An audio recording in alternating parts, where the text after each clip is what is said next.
Setelah suami saya berselingkuh, suami dari selingkuhannya datang menemui saya. Dia berkata, saya memiliki kekayaan yang luar biasa. Jika Anda setuju, mari kita daftarkan pernikahan kita besok pagi. Saya hanya berpikir beberapa detik sebelum mengiyakan. Saya sedang duduk terbenam di sudut kafe Taman Asri di kawasan SCBD, Jakarta. Posisi ini saya pilih sendiri. Tersembunyi di balik bayangan rimbun tanaman pakis hias, saya bisa melihat seluruh area kafe, tetapi dari luar, keberadaan saya sulit disadari. Di atas meja, es dalam jus jeruk saya sudah lama mencair, membuatnya hambar dan terpisah menjadi dua lapisan antara air dan sari buah. Sekitar 10 meter dari saya, di meja nomor 6 tepat di samping kolam ikan koi, duduklah suami saya, Bagas Pramono. Dia tidak sendirian. Di seberangnya, seorang wanita dengan gaun sutra merah berbelahan tinggi yang memamerkan kaki jenjangnya duduk dengan anggun. Dia adalah Clara Wijoyo. Saya mengenalnya dengan baik. Siapa di industri keuangan dan logistik yang tidak kenal Clara Wijoyo? Dia adalah istri dari Baskara Aditama, Presiden Direktur Nusantara Group, sang hiu sejati di industri pelayaran. Bagas sedang tersenyum. Senyum yang pernah begitu saya cintai. Senyum itu pula lah yang membuat saya, seorang kepala tim akuntansi yang kaku dan berprinsip, rela meninggalkan karier untuk menjadi ibu rumah tangga. Saya menuangkan seluruh modal yang saya kumpulkan selama 10 tahun bekerja untuk mendukungnya mendirikan perusahaan konstruksi. Tangan Bagas, yang masih mengenakan cincin kawin platinum pilihan saya, tanpa malu-malu membelai punggung tangan Clara. Saya tidak menangis. Air mata saya sudah kering. Selama 10 tahun bergulat dengan angka, neraca keuangan yang kaku, dan periode penyesuaian pajak yang menegangkan di usia 32 tahun, saya telah memiliki kepala yang dingin. Hanya saja, dada saya terasa berat seolah ditindih batu ribuan ton, menyumbat setiap napas. Sebulan yang lalu, Bagas pulang dengan wajah pucat. Dia mengatakan perusahaannya terlibat masalah hukum besar dan seluruh asetnya terancam disita. Dia membujuk saya untuk menandatangani surat cerai palsu. "Ayu, ini hanya formalitas," katanya saat itu, suaranya memohon dan begitu tulus hingga saya tidak curiga sedikit pun. "Aku butuh nama tunggal untuk membeli lahan proyek ini, hanya dengan begitu aku bisa mendapatkan dana talangan. Kalau masih atas nama bersama, jika perusahaan bangkrut, rumah kita dan anak-anak kita nanti bisa disita bank. Tolong tanda tangan.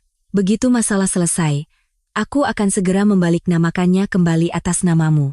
Saya percaya pada suami saya dan ingin melindungi keluarga demi anak-anak kami di masa depan, meskipun kami belum punya anak. Dan sekarang, kebenaran terpampang di depan mata saya. Tidak pernah ada yang namanya lahan proyek.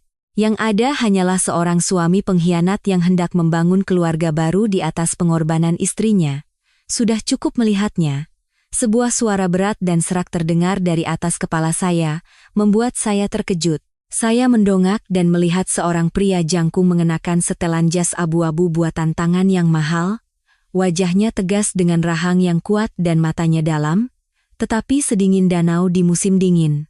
Dia adalah Baskara Aditama, Presiden Direktur Nusantara Group, suami dari wanita yang sedang bercengkerama dengan suami saya. Tanpa saya persilakan, Baskara menarik kursi dan duduk di seberang saya. Sikapnya berwibawa, memancarkan aura berbahaya dari seseorang yang terbiasa memberi perintah. Dia meletakkan sebuah map tebal di atas meja, suara kertas yang membentur meja kayu terdengar kering. "Suami Anda sedang memakai uang saya," kata Baskara. Nada bicaranya tenang, seolah sedang membahas laporan keuangan bulanan. "Dan dia sudah bersiap untuk menyingkirkan Anda ke jalanan." Saya menatap map itu, lalu beralih ke Baskara. "Apa yang Anda inginkan?" Baskara tidak langsung menjawab. Dia mendorong map itu ke arah saya. "Buka, halaman 5. Dengan jari gemetar, saya membalik lembar demi lembar. Halaman 5 adalah 4 salinan akta cerai yang telah disahkan oleh pengadilan. Ditandatangani seminggu yang lalu, dan stempel merah pengadilan tampak seperti jejak ejekan atas hidup saya. Bagaimana bisa? Suara saya tercekat. Dia bilang belum mengajukannya. Dia langsung mengajukannya begitu Anda tanda tangan, potong Baskara.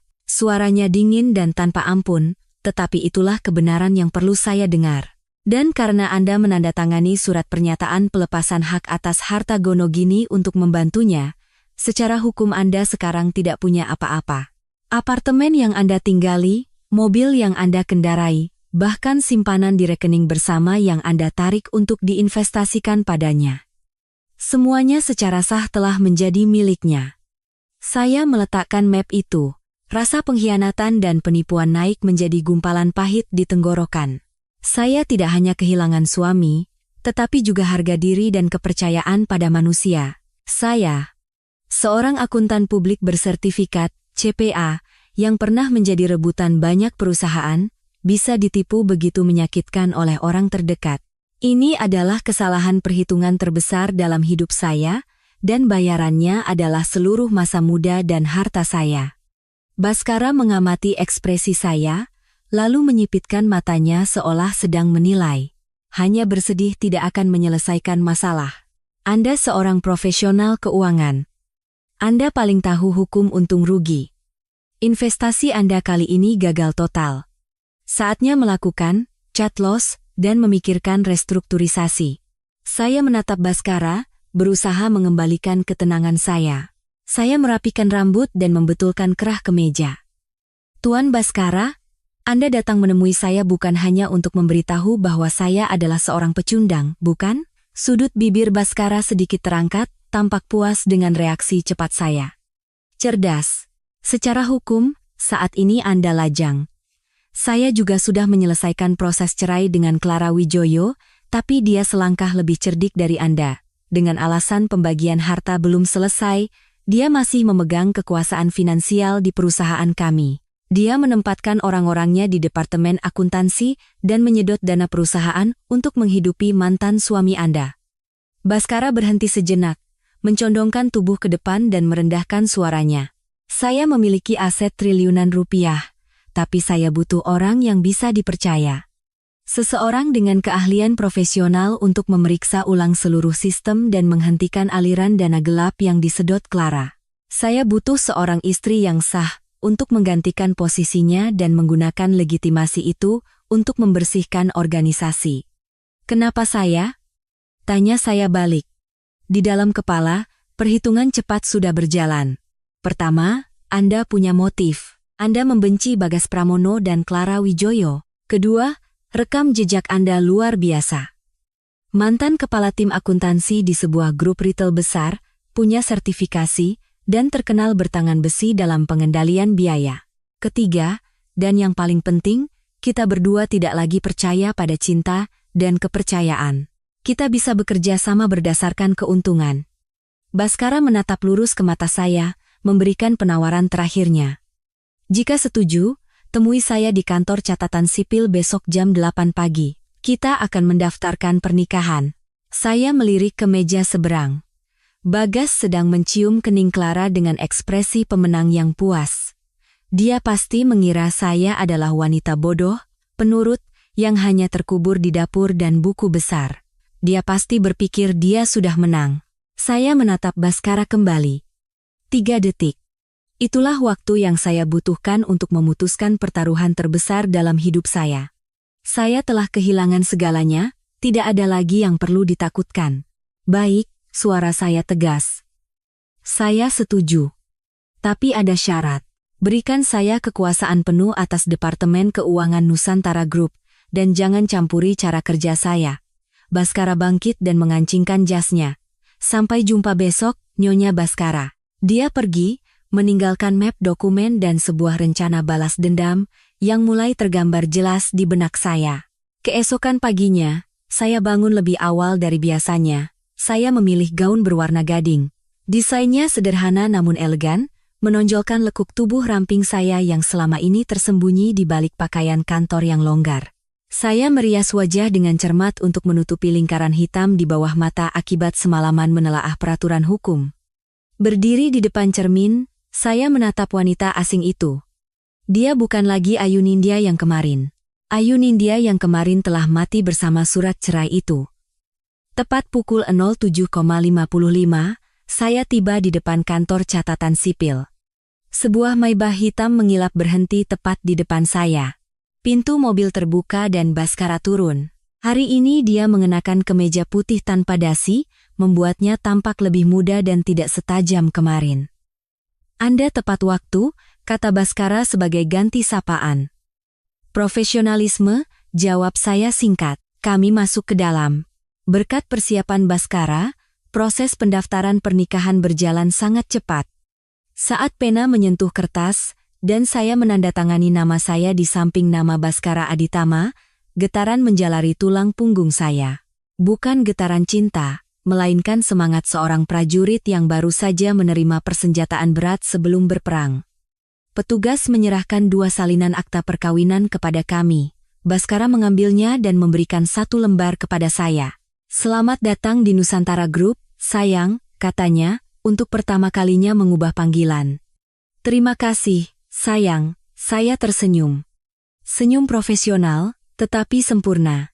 Saat kami melangkah keluar dari kantor, sinar matahari pagi menyilaukan akta di tangan saya. Saya mengeluarkan ponsel, meletakkan akta perkawinan di atas kap mobil Maybach Baskara, dan mengambil foto yang jelas. Dalam foto itu, nama saya dan Baskara bersanding, dan stempel merah tercetak jelas di atas logo emas Maybach. Saya membuka WhatsApp dan mencari nama yang belum sempat saya ganti.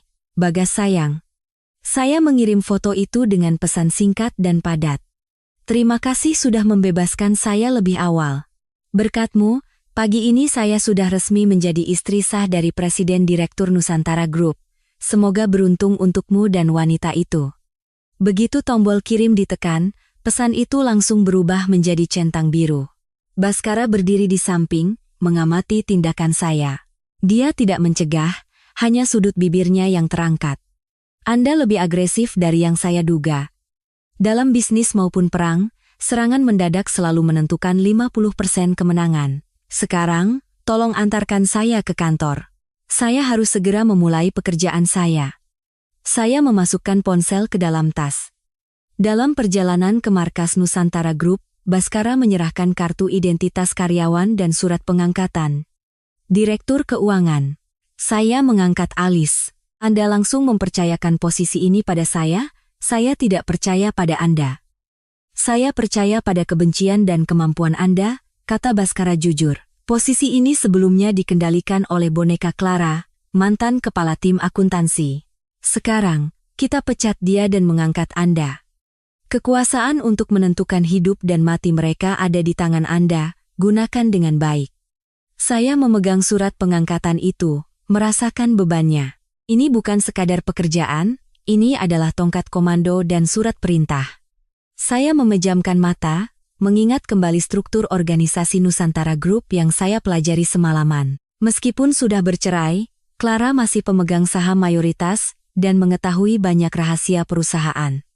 Dia tidak mungkin menyedot dana sendirian, pasti ada jaringan di bawahnya yang mendukung. Misi saya adalah memotong jaringan itu satu persatu. Mengisolasi Clara, dan yang lebih penting, menemukan bukti bahwa Bagas dan Clara berkolusi untuk melakukan pencucian uang. Saya akan membuat Bagas menyesal telah meremehkan seseorang yang pekerjaannya adalah menjaga uang. Mobil berhenti di depan sebuah gedung 30 lantai yang menjulang megah di jantung kota. Baskara turun dan membukakan pintu untuk saya. Sikap sopan ini bukan karena kasih sayang, melainkan pertunjukan untuk ratusan karyawan yang mengamati dari balik jendela kaca. "Siap?" tanya Baskara pelan. "Selalu." Saya mengangkat kepala dan berjalan berdampingan dengannya. Mulai saat ini, perang telah resmi dimulai. Tepat saat kami akan memasuki lift khusus direksi, ponsel di tas saya berdering gila-gilaan. Di layar tertera nama Bagas. Saya tidak menjawab. Saya biarkan berdering sampai mati, lalu berdering lagi untuk kedua dan ketiga kalinya. Keheningan saya saat ini pasti menjadi siksaan mental terburuk baginya. Sementara itu, di sebuah apartemen mewah di kawasan Pondok Indah, Bagas pasti sedang mengamuk. Pemandangan itu terbayang jelas, dia akan melempar ponsel ke sofa, wajahnya memerah dan gelisah. Clara akan mengerutkan kening dan bertanya ada apa, dan begitu melihat foto yang saya kirim, wajahnya yang penuh riasan akan pucat pasi. Saat lift berhenti di lantai 30, saya perlahan menjawab telepon. Halo, suara saya tenang, seolah menerima telepon dari kurir paket. Ayu, apa yang kamu lakukan? Foto apa itu? Itu editan kan? Iya, kan? Suara Bagas berteriak dari seberang telepon, serak karena panik. Dia tidak percaya, atau tidak ingin percaya. Menurutmu aku punya waktu luang untuk belajar Photoshop? Saya mencibir. Tulisan hitam di atas kertas putih, stempel merah yang jelas. Kamu juga pengusaha, masa tidak bisa membedakan stempel asli dan palsu? Sejak kapan kamu kenal Baskara Aditama? Kamu selingkuh di belakangku. Bagas mulai menuduh. Alasan klise maling teriak maling. Jangan mengukur orang lain dengan standarmu sendiri. Potong saya. Suara saya menajam. Kamulah yang diam-diam mengurus perceraian di belakangku. Pengadilan sudah memutuskan. Secara hukum aku lajang dan bebas menikah dengan siapapun. Dan kamu, sekarang sedang bermain-main dengan mantan istri dari mantan suamiku, kan? Dalam istilah bisnis, ini pertukaran yang adil. Kamu. Bagas kehabisan kata-kata. Terdengar suara Clara merebut telepon. Dasar jalang. Beraninya kau menginjakan kaki di Nusantara Group. Selama aku di sini, jangan pernah bermimpi. Halo, Bu Clara, sapa saya balik. Suara saya manis, tetapi penuh duri tajam. Anda salah paham. Saya tidak datang untuk merangkak naik. Saya datang sebagai nyonya rumah, sebagai istri sah presiden direktur. Sebaliknya, Anda saat ini hanya pemegang saham, orang luar. Oh, saya lupa bilang. Saya baru saja diangkat menjadi direktur keuangan. Hal pertama yang akan saya lakukan pagi ini adalah meninjau kembali semua hubungan utang piutang antara Nusantara Group dan Pramono Konstruksi milik mantan suami saya. Beraninya kau, teriak Clara. Kenapa tidak? Kudengar Pramono Konstruksi punya utang cukup besar pada Nusantara Group untuk uang muka material, tapi belum ada satupun item pekerjaan yang selesai. Sebagai CFO, saya menilai utang ini terlalu berisiko. Mungkin dananya harus ditarik kembali. Ayu, jangan lakukan itu. Bagas merebut telepon lagi. Sikapnya berubah dari agresif menjadi memohon. Kita bisa bicara, kan? Apa yang kamu mau? Aku bagi sebagian uang hasil penjualan tanah itu. Kita bertemu dan bicara, ya? Uang penjualan tanah? Saya tertawa sinis. Simpan saja uang itu. Kamu akan sangat membutuhkannya nanti untuk menyewa pengacara dan membela semua tindakan ilegalmu. Saya menutup telepon dan mematikannya. Pintu lift terbuka. Di hadapan saya, terbentang lobi raksasa Nusantara Group. Karyawan berlalu lalang, tetapi semua berhenti dan menunduk begitu melihat Baskara. Mereka menatap saya dengan tatapan penasaran dan curiga. Baskara menoleh ke arah saya, ada sedikit pujian di matanya. Kau berhasil menakuti mereka. Tapi menakut-nakuti dan benar-benar melakukannya adalah dua hal yang berbeda. Lihat saja nanti. Saya menggenggam tas erat-erat dan berjalan lurus menuju departemen akuntansi. Saya tidak menakut-nakuti, saya baru saja menyatakan perang. Tim keuangan dan akuntansi terletak di lantai 28. Pintu kaca tebal memisahkan dunia angka dari dunia luar. Saya mendorong pintu dan masuk. Baskara mengikuti tepat di belakang. Menjadi pendukung yang kokoh. Di dalam, suasana riuh seperti pasar. Semua orang berkumpul dan berbisik. Berita pernikahan kilat sang direktur utama pasti sudah menyebar ke seluruh perusahaan. Semuanya diam. Baskara angkat bicara. Suaranya tidak keras, tetapi penuh wibawa yang cukup untuk membuat ruangan hening seketika. Semua mata tertuju pada kami. Baskara menunjuk saya dan memperkenalkan kepada semua orang. Ini adalah Ayu Nindya, istri saya dan direktur keuangan baru grup ini. Mulai saat ini, semua keputusan terkait pemasukan, pengeluaran, dan persetujuan anggaran harus melalui Bu Ayu. Surat pengangkatan akan dikirim melalui email internal dalam 5 menit. Suara gumaman terdengar lagi, kali ini lebih hati-hati. Saya menyapu pandangan ke seluruh ruangan.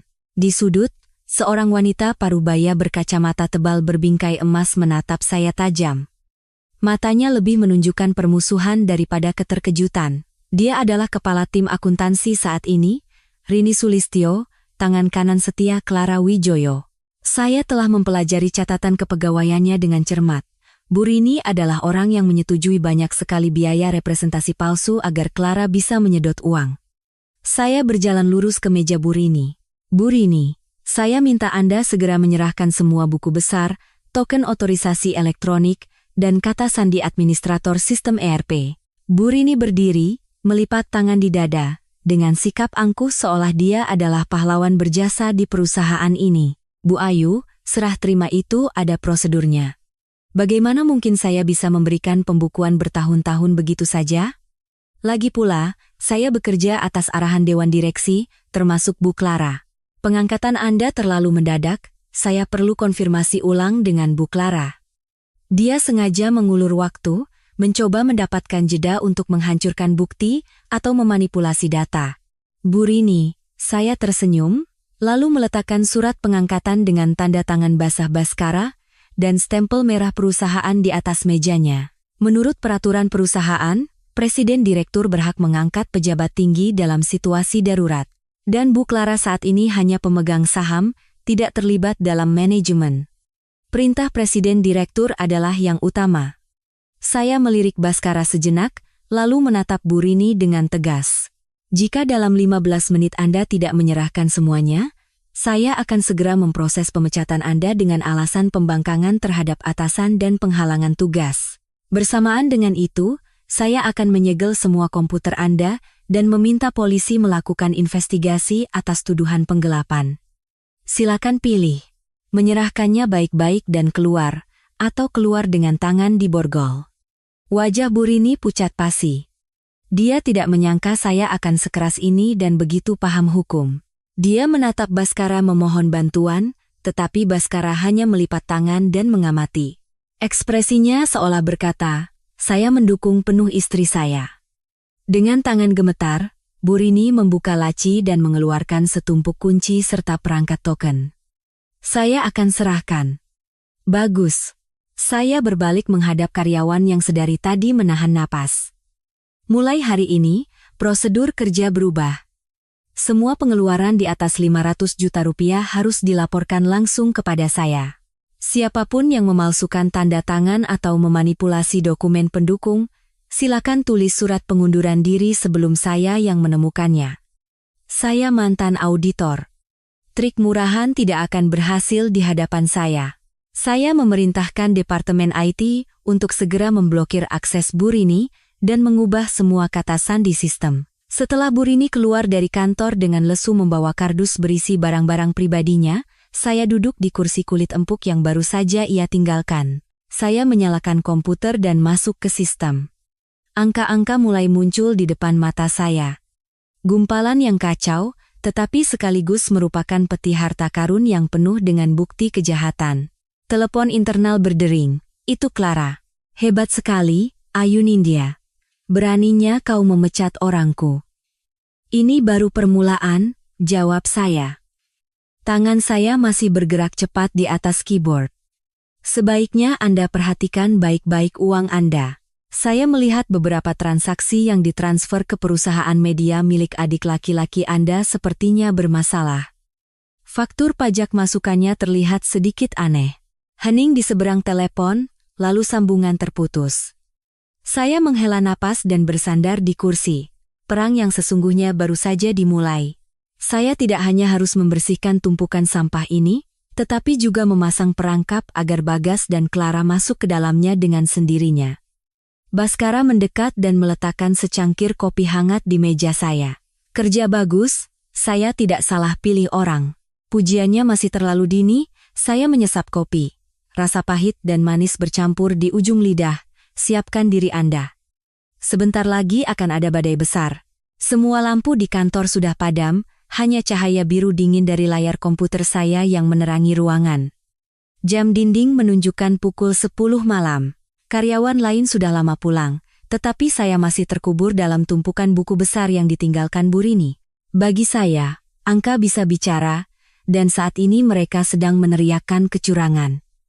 Tidak perlu peretas hebat seperti di film-film. Saya menggunakan teknik audit paling dasar, perbandingan dan verifikasi, Untuk mengungkap kebenaran, saya membuka buku besar umum kuartal ketiga. Satu pos langsung menarik perhatian saya.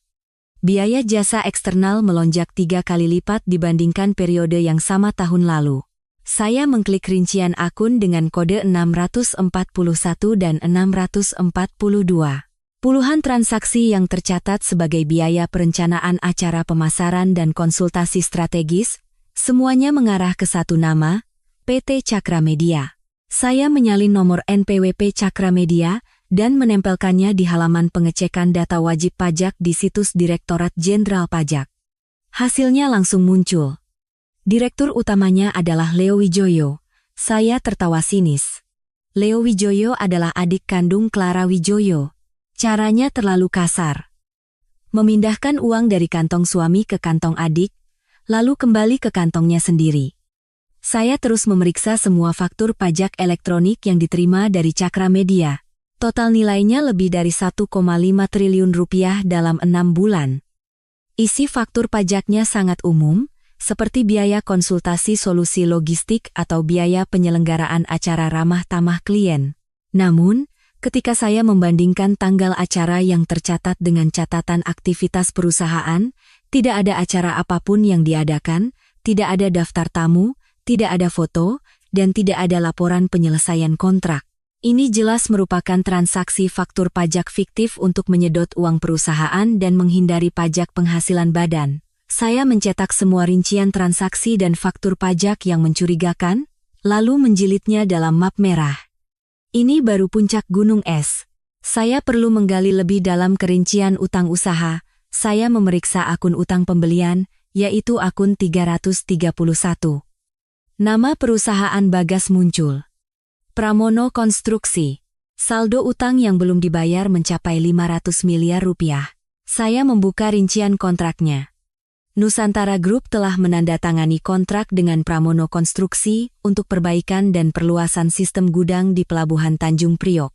Tanggal kontraknya 3 bulan yang lalu, dan Nusantara Group telah membayar uang muka sebesar 50% dari nilai kontrak, yaitu 500 miliar rupiah. Namun, ketika saya memeriksa laporan kemajuan proyek, kolom volume pekerjaan yang telah diselesaikan masih nol.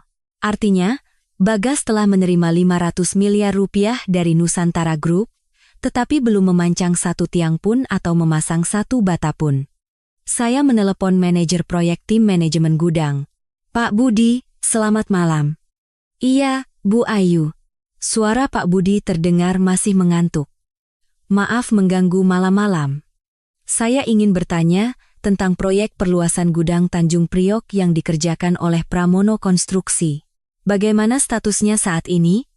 Hening sejenak di seberang telepon, lalu dia menjawab dengan ragu-ragu. Pihak mereka belum memasukkan alat berat, Bu. Saya sudah beberapa kali mendesak, tapi direktur mereka terus menunda dengan alasan material masih dalam proses impor. Bu Clara juga menginstruksikan untuk menunggu saja. Baik, saya mengerti. Terima kasih. Tolong kirimkan laporan status terkini yang dilampiri dengan berita acara inspeksi paling lambat besok pagi. Saya menutup telepon. Sekarang semuanya menjadi jelas. Bagas menggunakan uang muka dari Nusantara Group untuk perputaran dana, atau lebih buruk lagi, menggunakannya untuk membeli tanah yang ia beli atas nama pribadinya, setelah menipu saya untuk menandatangani surat cerai. Pintu kantor terbuka, dan Baskara masuk membawa 2 kotak makan malam. Saya kira Anda akan menginap di kantor. Makan dulu, baru lanjutkan. Saya melirik Baskara, lalu ketumpukan dokumen di meja. Saya menemukan ekor rubahnya. Secepat itu? Baskara meletakkan kotak makan dan menarik kursi di sebelah saya. Aroma parfumnya yang maskulin dan lembut sangat kontras dengan bau rokok murah yang akhir-akhir ini menempel di tubuh Bagas. Mereka serakah tapi tidak hati-hati, saya menunjuk ke layar. Atau mungkin mereka terlalu percaya diri tidak akan ada yang berani memeriksa pembukuan ibu negara. Lihat ini, 1,5 triliun rupiah mengalir ke adik Clara. 500 miliar rupiah dibayarkan di muka kepada Bagas untuk proyek fiktif. Total 2 triliun rupiah lenyap dalam 2 kuartal. Wajah Baskara mengeras saat melihat angka-angka itu.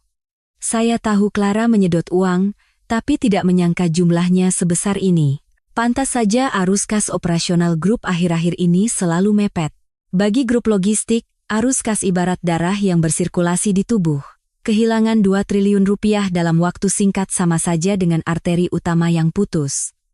Jangan khawatir, saya akan menarik kembali semuanya, pokok beserta bunganya. Saya membuka kotak makan. Aroma rendang yang harum membuat perut saya keroncongan. Makan dulu. Baskara menyerahkan sendok kepada saya. Perut harus diisi sebelum berperang. Besok akan ada rapat direksi yang sangat menarik. Saya menerima sendok itu. Untuk pertama kalinya dalam beberapa bulan, makanan terasa lezat. Bukan karena makanannya, tetapi karena saya tahu saya tidak lagi sendirian dalam perang ini. Baskara baru mengantar saya pulang ke villa pribadinya di kawasan Menteng saat tengah malam hampir tiba. Villa serba putih yang terpencil di tepi jalan besar itu luas tetapi terasa dingin. Sama seperti pemiliknya, mewah dan berwibawa, tetapi kesepian. Pakai kamar ini, Baskara membuka pintu kamar yang luas di lantai 2, pemandangannya langsung ke taman. Saya sudah minta perabotannya diganti baru sesuai seleramu. Kalau ada yang kurang, bilang saja pada asisten rumah tangga. Saya masuk ke dalam kamar, mulai dari spray hingga gorden, semuanya baru dan tidak ada jejak wanita sama sekali. Ini bukti bahwa Baskara sudah lama tinggal sendiri, atau Clara tidak pernah menginjakkan kaki di kamar ini. Terima kasih. Baskara bersandar di kusen pintu, menatap saya sejenak, lalu berkata, Bu Ayu, kita berada dalam hubungan pernikahan kontrak, saya akan menghormati ruang pribadi Anda. Tapi di depan asisten rumah tangga dan orang luar, kita harus berakting sebagai suami istri dengan baik. Saya mengerti. Saya seorang profesional. Keesokan paginya, saya turun untuk sarapan. Meja makan yang panjang bisa menampung 20 orang, tetapi hanya ada 2 set peralatan makan di kedua ujungnya.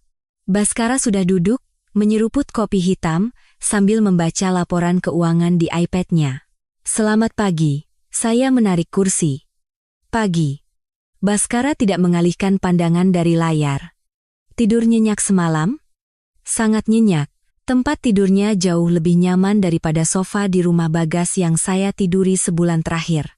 Seorang pelayan menyajikan 2 mangkuk bubur ayam panas. Melihat bubur yang mengepul, hati saya tiba-tiba terasa tenang.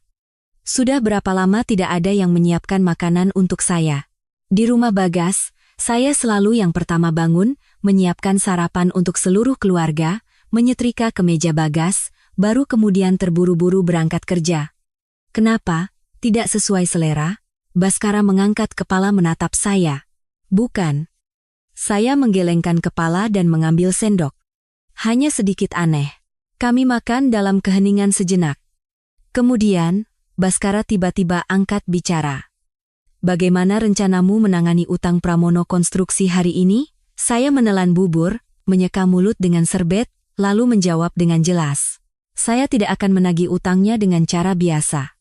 Kalau saya kirim somasi, dia hanya akan menunda-nunda atau menyatakan pailit. Saya akan menggunakan strategi meminjam angin untuk mengibarkan layar. Spesifiknya? Baskara menunjukkan ekspresi tertarik. Saya akan mengirim surat resmi ke bank yang menjamin uang muka itu. Dalam kontrak, ada klausul jaminan pelaksanaan dan jaminan uang muka. Jika Pramono Konstruksi tidak melaksanakan proyek, bank wajib mengembalikan uang itu kepada Nusantara Group. Setelah itu, biar bank yang berurusan menagih utang dari Bagas. Baskara tertawa. Tawa yang besar dan lepas. Licik. Jika bank turun tangan, dia tidak punya pilihan selain menjual rumah untuk membayar utang. Kalau tidak, dia akan dicap sebagai debitur macet, masuk kategori kolektibilitas 5, dan tidak akan bisa mendapat pinjaman Rp1 pun di masa depan. Bukan hanya itu, lanjut saya, tatapan mata saya menajam. Saya akan bekerja sama dengan auditor eksternal untuk memeriksa kembali biaya proyek-proyek yang pernah dikerjakan Pramono Konstruksi untuk Nusantara Group sebelumnya. Saya curiga ada penggelembungan volume pekerjaan untuk menyedot dana. Jika ditemukan bukti, ini bukan lagi kasus perdata, tapi pidana. Baskara menatap saya. Dubah. Dari tertarik menjadi kagum, kau benar-benar ditakdirkan menjadi istriku, kita sejenis. Sarapan berakhir dalam suasana yang aneh namun harmonis. Saya menyadari, dua orang yang terluka ini menemukan kesamaan dalam perhitungan dan ambisi. Hidup bersama pria cerdas dan adil seperti Baskara jauh lebih nyaman daripada melayani seorang munafik seperti Bagas. Pagi di kantor dimulai dengan pembersihan internal. Saya mengumpulkan seluruh staf dari tim akuntansi dan tim manajemen proyek untuk rapat darurat. Saya melemparkan map berisi dokumen hasil investigasi semalam ke atas meja rapat. Suara buk yang kering membuat seisi ruangan terlonjak. Di dalam ini ada daftar faktur pajak yang diduga fiktif dari Cakra Media dan laporan status kontrak Pramono Konstruksi. Siapa yang menangani langsung kasus-kasus ini? Seorang karyawan muda dengan ragu-ragu mengangkat tangan. Itu, arahan langsung dari Bu Rini. Kami hanya menginput sesuai dokumen pendukung yang beliau bawa.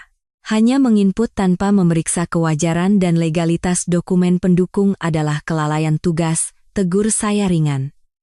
Mulai hari ini, seluruh proses akan ditinjau ulang. Siapapun yang menemukan kesalahan di masa lalu dan melaporkannya secara sukarela akan dibebaskan dari tanggung jawab dan boleh terus bekerja. Tapi siapapun yang menutup-nutupi, akan saya temukan, pecat, dan rekomendasikan untuk tuntutan pidana. Pernyataan saya seperti menyiram air dingin ke wajah orang-orang yang berniat diam. Segera setelah rapat, 3 karyawan diam-diam mengetuk pintu ruangan saya untuk memberikan informasi tambahan. Melalui kesaksian mereka, saya berhasil menyusun gambaran utuh jaringan pencucian uang Clara dan Bagas.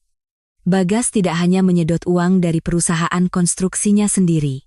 Dia menjadikan Pramono Konstruksi sebagai halaman belakang untuk memproses faktur pajak pembelian bagi Nusantara Group. Secara spesifik, ketika Nusantara Group butuh biaya untuk mengurangi laba, Clara akan menginstruksikan Bagas untuk menerbitkan faktur pajak fiktif atas nama biaya tenaga kerja atau material. Uang mengalir dari Nusantara Group ke Pramono Konstruksi, lalu Bagas menariknya secara tunai, mengambil sebagian komisi, dan mengembalikan sisanya kepada Clara. Sebuah siklus tertutup yang sempurna. Tapi mereka melakukan kesalahan fatal. Arus uangnya memang rumit, tetapi tidak cocok dengan arus barang dan jasa yang sebenarnya. Di depan layar, saya menggambar ulang diagram alur dana. Panah mengarah dari Nusantara Group ke Pramono Konstruksi, dari Pramono Konstruksi ke rekening pribadi Bagas, dan dari rekening Bagas ke sebuah rekening di bank luar negeri atas nama Lastri.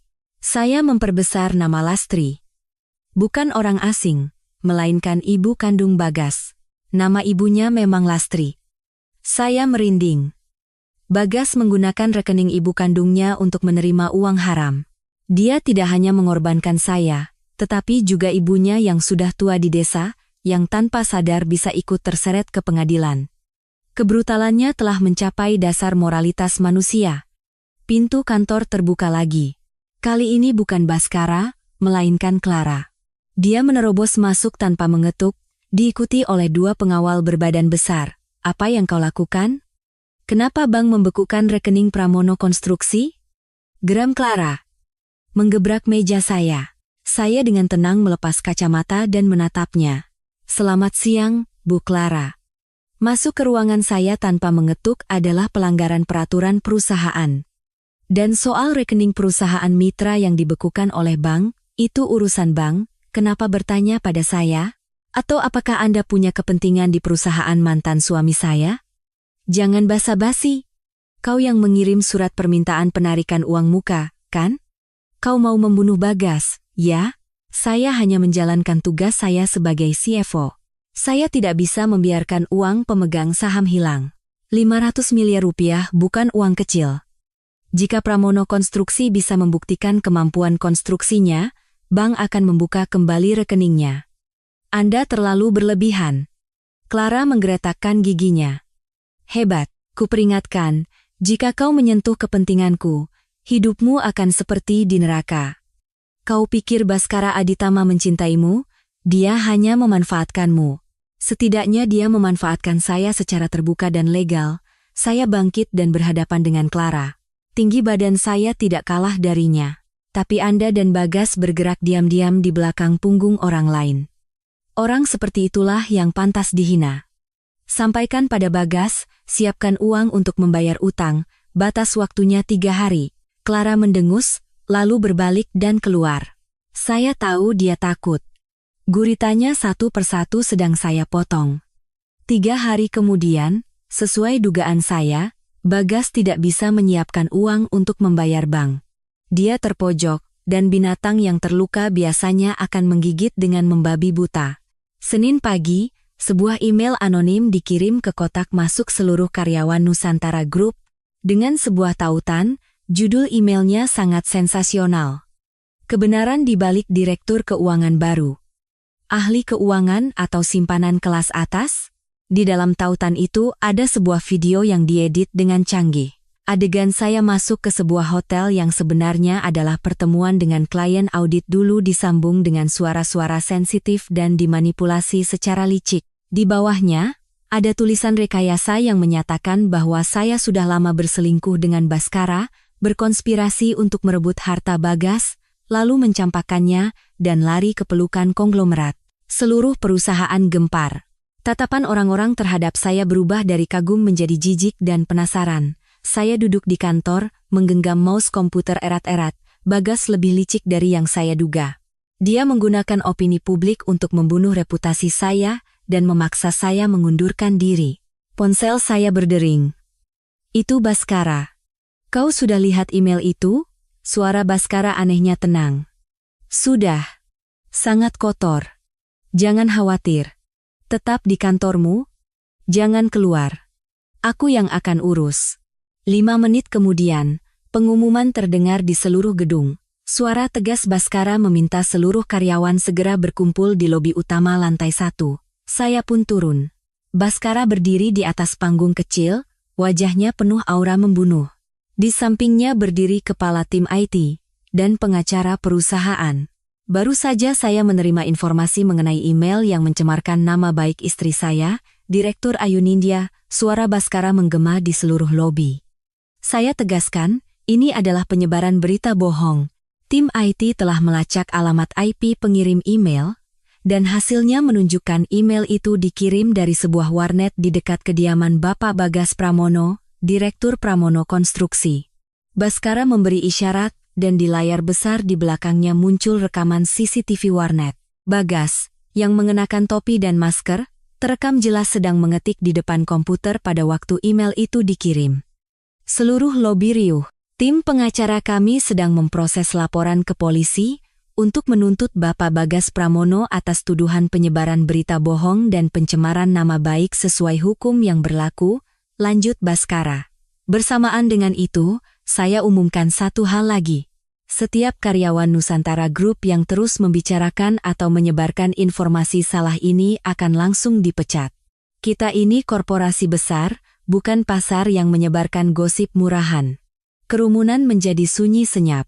Dengan bukti yang tak terbantahkan, Baskara memadamkan api opini publik bahkan sebelum sempat berkobar. Setelah itu, Baskara menoleh ke arah saya, tatapannya melembut. Aku punya satu hadiah lagi untuknya. Baskara menyerahkan sebuah map biru kepada saya. Apa ini? Tanya saya. Dokumen pinjaman yang diterima Bagas dari Bank Swadaya. Dia menggadaikan mesin, pabrik, dan bahkan rumah yang ditinggali orang tuanya untuk pinjaman sebesar 200 miliar rupiah. Pinjaman ini sudah menunggak 10 hari dan masuk kategori kredit macet. Bank sedang bersiap untuk menjual asetnya. Saya membuka dokumen itu. Tanda tangan Bagas yang tidak salah lagi. Dia menyembunyikan fakta bahwa dia meminjam uang ini untuk berjudi dan membiayai Clara. Aku sudah bicara dengan pihak bank.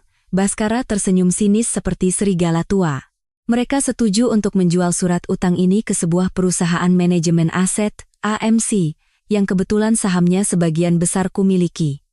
Saya langsung mengerti maksud Baskara. Jadi, sekarang kau adalah kreditur Bagas? Bukan, Baskara menatap lurus ke mata saya. Kita berdua adalah kreditur terbesarnya. Sekarang, hidup dan matinya ada di tanganmu. Menyelamatkan atau menghancurkannya, semua tergantung satu anggukan kepalamu. Saya memegang dokumen utang itu, seolah sedang memegang surat hukuman mati untuk Bagas. Tapi saya tidak ingin dia mati begitu saja. Saya ingin dia merasakan ketidakberdayaan dan ketakutan ekstrem yang pernah saya alami. Saya mengatur pertemuan dengan Bagas. Tempatnya bukan di kafe, melainkan di kantor Pramono Konstruksi. Saat saya masuk, kantor itu kosong. Gaji yang tertunggak membuat hampir semua karyawan berhenti. Bagas duduk dengan kepala tertunduk di mejanya, dikelilingi botol minuman keras dan puntung rokok. Dia terlihat 10 tahun lebih tua dari seminggu yang lalu. Melihat saya, Bagas mengangkat kepala. Matanya yang merah menyala dipenuhi amarah. "Untuk apa kau kesini? Mengejek keadaanku? Menagih utang?" Saya dengan dingin meletakkan map dokumen di atas mejanya. Bagas melirik sekilas, lalu mencibir. "Utang? Aku berutang pada bank, bukan padamu. Jangan coba-coba mengancamku. Paling-paling bank hanya akan menyita pabrik ini. Aku tidak takut." Lihat lagi lebih teliti. Saya menunjuk dokumen akta pengalihan piutang, Cesi. Bank telah menjual utangmu ke perusahaan manajemen aset Mandiri, dan kebetulan, perwakilan sah dari perusahaan itu adalah saya, Ayu Nindya. Wajah Bagas pucat pasi. Dia mengangkat kertas itu, tangannya gemetar hebat. "Tidak mungkin. Dari mana kau punya uang sebanyak itu?" "Baskara Aditama. Pasti dia di belakangmu." "Siapapun di belakangnya tidak penting. Yang penting adalah saat ini saya adalah krediturmu, dan sesuai syarat perjanjian, saya berhak menuntutmu untuk segera menyerahkan semua aset jaminan untuk melunasi utang." Saya melihat sekeliling kantor yang kumuh. Pabrik ini dan beberapa ekskavator tua sepertinya tidak cukup untuk melunasi utang. "Oh, ada rumah orang tuamu di desa, ya. Dalam perjanjian gadai, tertulis jelas hak guna tanah dan bangunan atas nama Bapak Karto dan Ibu Lastri." Mendengar nama orang tuanya, Bagas benar-benar panik. Dia berlari dan mencoba memegang tangan saya, tetapi saya mundur. Dua pengawal Baskara segera maju dan menghalanginya. "Ayo, kumohon." Bagas berlutut di lantai, meratap pilu. "Aku akan lakukan apapun yang kau mau. Ambil perusahaan ini, ambil semuanya. Tapi jangan sentuh rumah orang tuaku. Mereka sudah tua dan lemah. Mereka bisa meninggal kalau tahu rumahnya disita." Melihat pria yang pernah menjadi suami saya berlutut memohon, saya lebih merasa jijik daripada puas. Dia menjadikan orang tuanya tameng untuk menutupi kegagalannya, padahal dialah yang mempertaruhkan harta mereka di meja judi. "Saat kau menipuku untuk menandatangani surat cerai, pernahkah kau berpikir aku akan menjadi gelandangan?" tanya saya dengan suara setajam pisau. "Saat kau berselingkuh dengan Clara Wijoyo, pernahkah kau memikirkan perasaanku? Aku salah. Aku ditipu oleh wanita itu. Dia bilang kalau aku membantunya mencuci uang kali ini, dia akan memberiku puluhan miliar. Aku terlalu serakah, mataku buta. Ayu, demi 10 tahun pernikahan kita, tolong beri aku jalan keluar. Ikatan pernikahan kita sudah berakhir saat kau menandatangani surat cerai itu." Saya memalingkan muka. "Aku beri kau 2 pilihan. 1. Serahkan seluruh saham Pramono Konstruksi dan tanah yang baru kau beli itu kepadaku untuk melunasi utang. 2. Besok aku akan mengirim orang untuk menyita rumah orang tuamu di desa." Bagas mengangkat kepala, wajahnya tidak berdarah. "Tanah itu aset terakhirku. Kau tidak punya hak untuk menawar. Aku beri waktu 5 menit. Saya melihat jam. Jarum detik berdetak dalam keheningan yang berat. Suara detak jam seperti palu yang menghantam saraf Bagas. "Baiklah, aku akan tanda tangan," kata Bagas dengan suara pelan, kepalanya tertunduk. Saya memberi isyarat, dan seorang pengacara menyerahkan dokumen yang sudah disiapkan. Dengan tangan gemetar, Bagas mengambil pena dan menandatangani lembar demi lembar. Setiap tanda tangan seolah menyedot nyawanya. Memegang dokumen yang sudah ditandatangani, saya merasa lega. Saya telah mendapatkan kembali apa yang menjadi milik saya, dan lebih dari itu, merebut alat pencetak uang ilegalnya. "Sekarang kau tidak punya apa-apa, Bagas," kata saya untuk terakhir kalinya sebelum melangkah keluar. "Hiduplah dengan benar. Jangan menyusahkan orang tuamu lagi." Saat keluar dari kantor Pramono Konstruksi, Baskara sudah menunggu di dalam mobil. Dia tersenyum melihat saya. "Sudah selesai?" "Ya, selesai. Dia sudah tanda tangan. Bagaimana perasaanmu?" Saya menyandarkan kepala di kursi, memandangi jalanan yang ramai. Tidak terlalu baik, tapi saya rasa ini adil. Balas dendam pribadi saya sudah selesai separuhnya. Tapi perang melawan Clara dan kerajaan pencucian uang di belakangnya baru akan memasuki babak yang sesungguhnya. Bagas hanyalah pion, dan Clara adalah ratu di papan catur ini. Dan saya tahu, dia tidak akan tinggal diam melihat Bagas tumbang. Saya tidak punya waktu untuk mabuk kemenangan atas Bagas. Bagi saya, dia hanyalah pion di papan catur raksasa yang dikendalikan oleh Clara. Musuh sebenarnya masih duduk dalam kegelapan. Dan untuk menariknya ke terang, saya butuh pion lain. Rini Sulistyo, sekutu terdekat Clara. Setelah dipecat dari Nusantara Group, Bu Rini menjadi pengangguran. Dengan catatan pemecatan karena pelanggaran etika kerja, tidak ada perusahaan yang mau menerimanya. Saya menyewa detektif swasta untuk mengikutinya, dan mengetahui bahwa Bu Rini hidup susah di sebuah rumah kontrakan kumuh di pinggiran kota, setiap hari diteror oleh penagih utang judi. Saya memutuskan untuk memainkan langkah selanjutnya.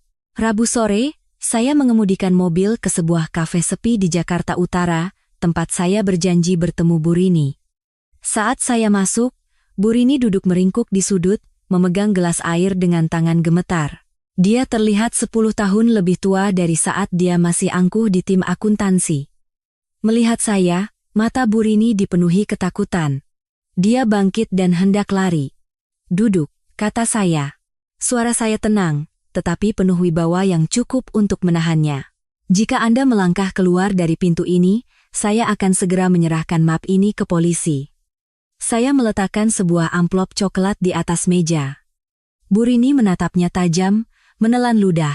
"Apa yang Anda mau? Saya sudah keluar. Tidak ada lagi yang bisa Anda ambil dari saya. Anda memang sudah keluar, tapi kejahatan Anda masih tersisa." Saya membuka amplop dan mengeluarkan beberapa lembar kertas. "Ini bukti bahwa selama 3 tahun terakhir Anda berkolusi dengan sebuah bengkel untuk menggelembungkan biaya perawatan armada truk kontainer perusahaan. Total uang yang Anda kantongi lebih dari 2 miliar rupiah. Ini termasuk penggelapan dalam jabatan, dan hukumannya bisa 15-20 tahun penjara." Wajah Bu Rini pucat pasi. Dia gemetar dan berlutut di depan meja. "Bu Ayu, tolong maafkan saya. Saya punya ibu yang sudah tua dan anak yang masih kecil. Saya tidak bisa masuk penjara. Uang itu sudah habis saya pakai berjudi. Saya tidak punya kemampuan untuk membayarnya kembali." Melihat wanita yang menangis memohon di hadapan saya tidak merasakan sedikit pun simpati. Tapi logika mengatakan ini adalah kesempatan bagus. "Bangun. Saya tidak datang untuk mendengar keluh kesah Anda. Saya bisa memaafkan Anda. Bahkan, saya bisa melunasi semua utang Anda. Tapi, ada satu syarat." Bu Rini mengangkat kepala, secercah harapan muncul di matanya. "Syarat apa?" "Asal tidak masuk penjara, saya akan lakukan apapun." Jadilah mata-mata saya merendahkan suara dan menatap lurus ke matanya. "Saya tahu Anda masih berkomunikasi dengan Clara.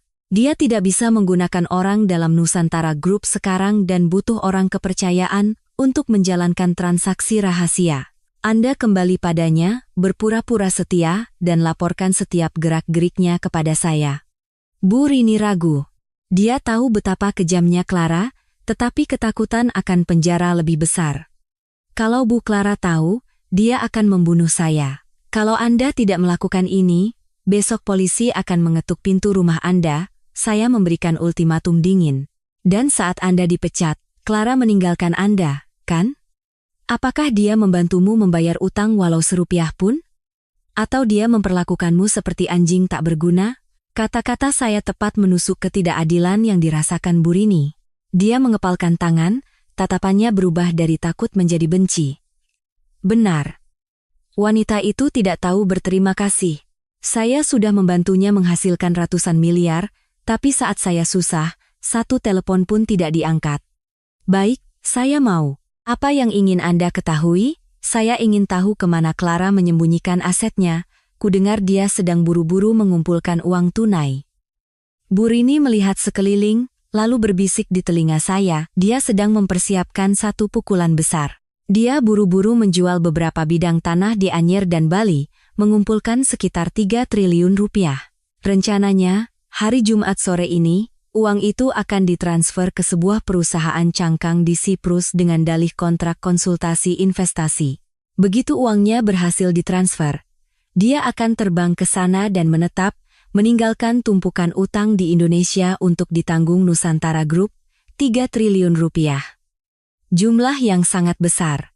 Jika Clara berhasil, Nusantara Group akan menderita kerugian serius.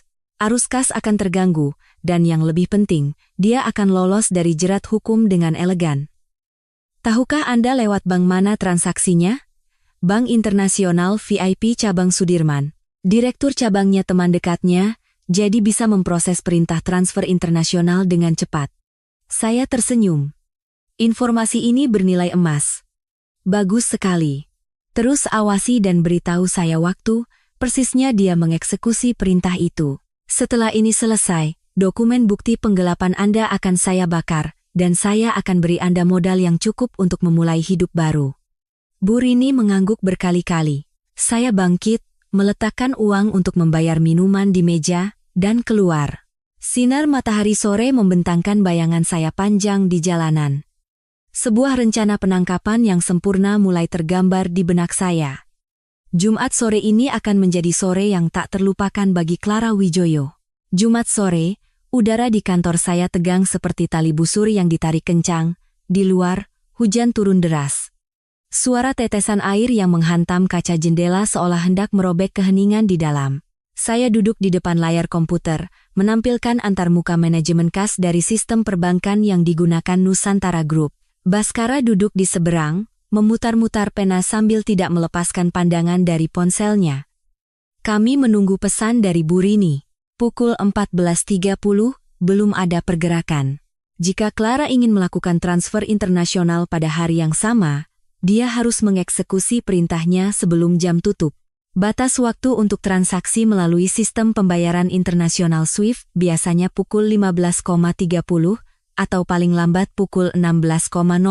Lewat dari jam itu, perintah akan diproses pada hari Senin berikutnya. Bagi orang seperti Clara yang hendak melarikan diri, 1 hari adalah waktu yang terlalu lama dan berbahaya. Pukul 14.45, ponsel saya bergetar. Pesan dari Bu Rini. Baru tiba di bank. Masuk ke ruang VIP bertemu direktur cabang. Ikan sudah masuk jaring, kata saya pada Baskara. Dia ada di bank sekarang.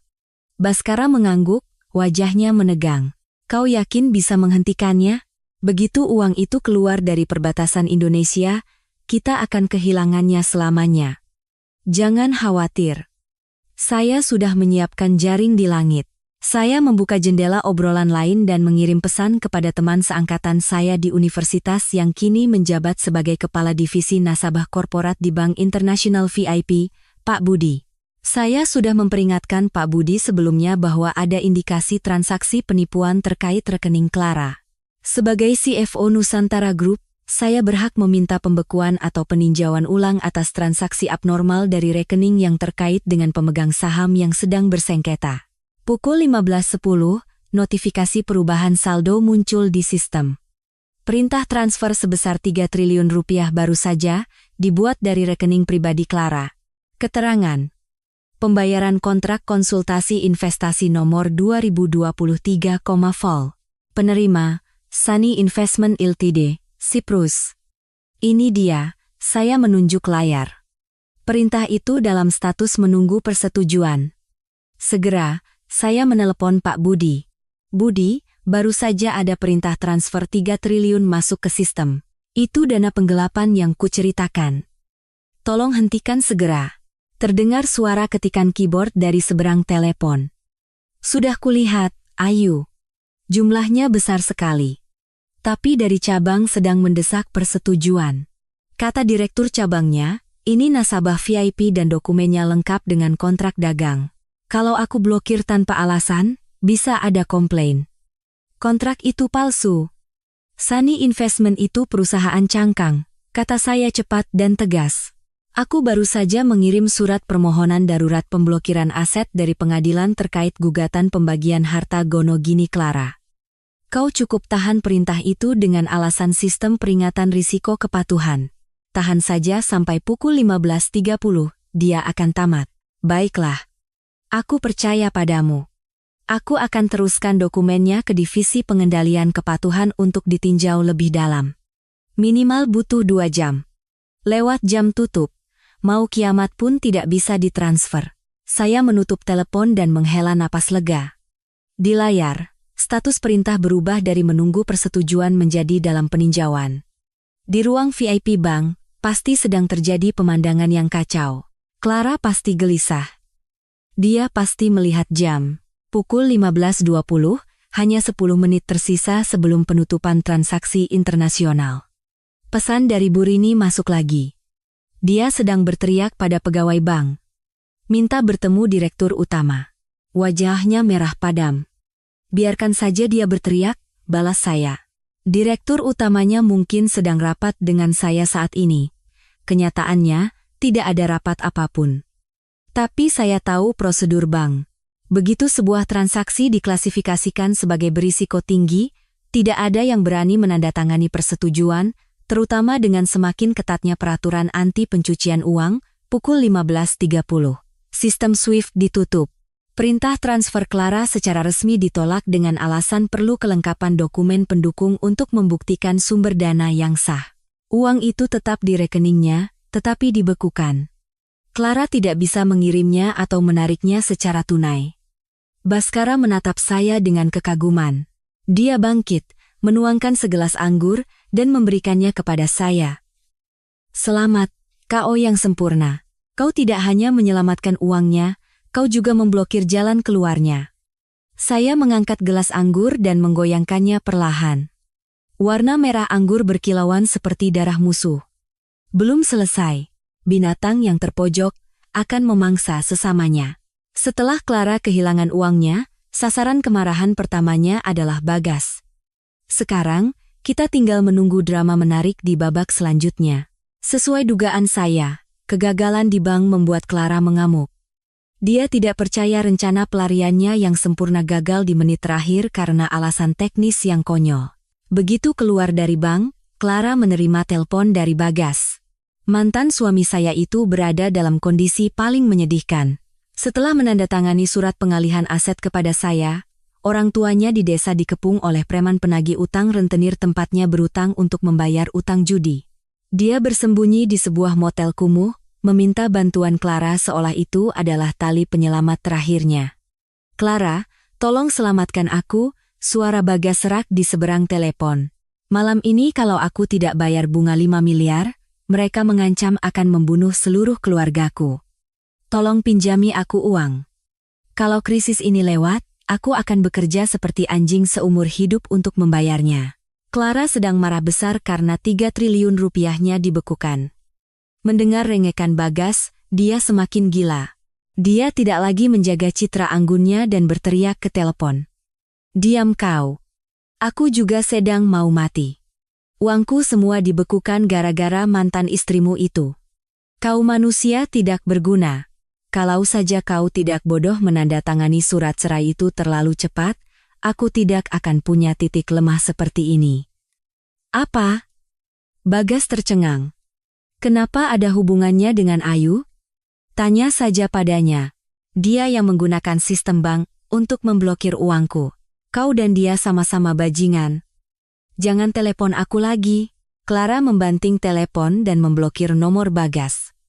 Dia masuk ke mobil dan memerintahkan sopirnya untuk pergi ke villa pribadinya. Di sana, sisa barang berharganya seperti perhiasan dan berlian disimpan. Dia harus mencari cara melarikan diri yang lain. Mungkin melalui jalur darat lewat perbatasan. Di seberang telepon, Bagas dengan lemas meletakkan ponselnya. Harapan terakhirnya pupus. Dia terduduk di lantai motel yang kotor, dikelilingi bungkus mie instan sisa. Dia sadar telah kehilangan segalanya. Istri, rumah, pekerjaan, dan sekarang, kekasihnya. Wanita yang pernah ia yakini akan memberinya kehidupan seperti raja. Dari luar koridor, terdengar suara langkah kaki dan makian para preman penagih utang. Bagas Pramono, di mana kau? Keluar sekarang. Kau pikir bisa sembunyi? Bagas dilanda ketakutan ekstrem. Dia melihat keluar jendela. Lantai 3 tidak terlalu tinggi, tapi jika melompat, kakinya akan patah. Dia tidak punya tempat lagi untuk lari. Dalam keputusasaan, ia teringat trik pengecut yang biasa ia lakukan. Berpura-pura sakit untuk lari dari tanggung jawab. Dia mengambil pisau buah di meja dan menggores pergelangan tangannya sedikit, cukup untuk mengeluarkan darah tapi tidak membahayakan nyawa. Lalu, ia jatuh ke lantai dan berpura-pura kejang. Dia berpikir, jika dibawa ke UGD, preman tidak akan berani berbuat onar di rumah sakit, dan polisi akan turun tangan untuk melindunginya. Saat para preman mendobrak pintu, mereka melihat Bagas tergeletak di genangan darah. Sebenarnya, darah itu adalah saus tomat dari mie instan yang ia oleskan agar terlihat lebih mengerikan. Mengira telah menyebabkan pembunuhan, para preman lari tunggang langgang. Pemilik motel yang naik karena keributan melihat pemandangan itu dan memanggil ambulans. Bagas dilarikan ke UGD rumah sakit terdekat. Dia berbaring di brangkar, memejamkan mata, tetapi telinganya mendengar setiap gerakan. Dalam hati ia berpikir, aku selamat, setidaknya untuk malam ini. Tapi dia tidak tahu bahwa berita rawat inapnya segera dilaporkan kepada saya melalui orang-orang Baskara. Dia sedang berakting, saya melihat rekaman CCTV koridor motel yang dikirim oleh detektif. Mengoleskan saus ke tubuhnya, benar-benar menyedihkan. Apa yang akan kau lakukan? Tanya Baskara sambil membetulkan dasinya. Menjenguk pasien lama. Tentu saja. Bagaimanapun juga, kami pernah hidup sebagai suami istri selama 10 tahun. Dan aku harus memberinya obat agar dia sadar. Ruang perawatan intensif dipenuhi bau disinfektan. Bagas berbaring di ranjang, tangannya diperban putih, dan masker oksigen menutupi hidung dan mulutnya. Dia memejamkan mata, berpura-pura koma, tapi saya melihat detak jantungnya di monitor sangat teratur, bahkan sedikit lebih cepat karena tegang. Saya dan Baskara masuk, saya mengenakan pakaian hitam, membawa seikat bunga krisan putih yang biasanya untuk pemakaman. Baskara berdiri di samping dengan sikap berwibawa, memegang tas kerja kulit hitam. Perawat jaga mencoba menghalangi dengan alasan bukan jam besuk, tetapi Baskara mengeluarkan kartu VIP rumah sakit. Nusantara Group adalah donatur utama peralatan medis di rumah sakit ini. Perawat itu segera menunduk hormat, menutup pintu, dan keluar. Saya mendekati ranjang dan meletakkan buket krisan putih di meja samping tempat tidur. Suara hak sepatu saya yang membentur lantai ubin terdengar dingin dan kering. Hentikan aktingmu, Bagas. Aktingmu sangat buruk, kata saya dengan tenang.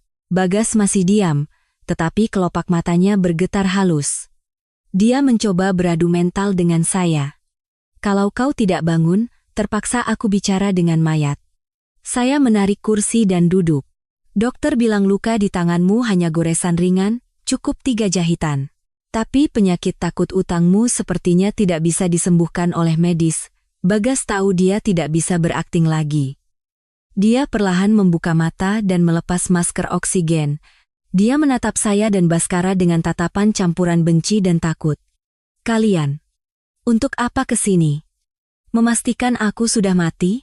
Kalau kau mati, itu terlalu mudah, kata Baskara sambil bersandar di ujung tempat tidur.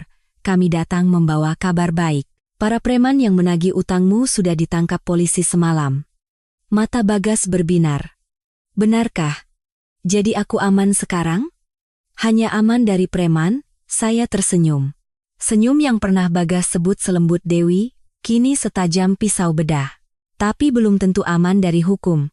Saya memberi isyarat pada Baskara.